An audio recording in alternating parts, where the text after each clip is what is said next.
দীর্ঘদিন ধরেই কলেজে কলেজে বন্ধ ছাত্র সংসদ নির্বাচন।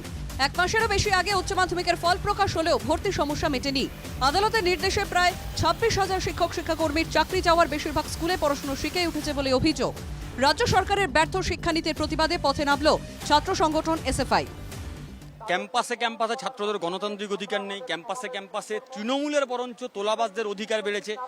এতদিন পরীক্ষা হয়ে গেল, এই সরকার অপদার্থ সরকার কবে ভর্তি হবে বলতে পারছে না।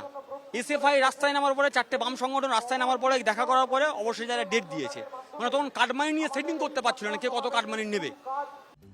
সোমবার কলেজ স্ট্রিটে কেন্দ্রীয় সমাবেশের ডাক দেয় এসএফআই। তার আগে শহরের বিভিন্ন এলাকায় এসএফআই কর্মী সমর্থকরা 4টি মিছিল করে কলেজ স্ট্রিটে আসে। এসএফআই সমর্থকদের মিছিল ছিল হাওড়া স্টেশন থেকে, আরেকটি মিছিল ছিল শিয়ালদা স্টেশন থেকে, অন্য একটি মিছিল ছিল বেথুন কলেজ থেকে এবং অপর আরেকটি মিছিল ছিল হিন্দ সিনেমা থেকে। এদিন মিছিলে কলেজ স্ট্রিটে হাজির ছিলেন চলচ্চিত্র পরিচালক সৌরভ পালথি। তার অভিযোগ, রাজ্যের শিক্ষা পরিকাঠামো ভেঙে পড়েছে। একটা সরকার কতটা হোপলেস হলে টিচাররা এরকম রাস্তায় বসে থাকে, চাকরি পায় না, ছাত্রছাত্রীরা রাস্তায় বসে থাকে, ইলেকশন হয় না, স্কুল ছুট।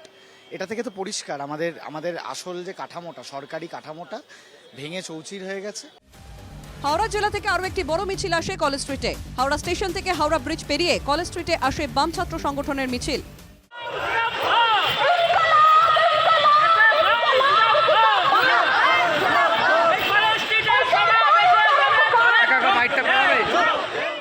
কলেজ স্ট্রিটের সমাবেশ থেকে এসএফআই নেতৃত্বে হুঁশিয়ারি, শীঘ্রই প্রতিটি কলেজ ক্যাম্পাসে তাদের লড়াই শুরু হবে। সরকার তাদের দাবি না মানলে বৃহত্তর আন্দোলনে নামবে সংগঠন। ইন্দ্রনীল ঘোষের রিপোর্ট, এনকেটিভি বাংলা।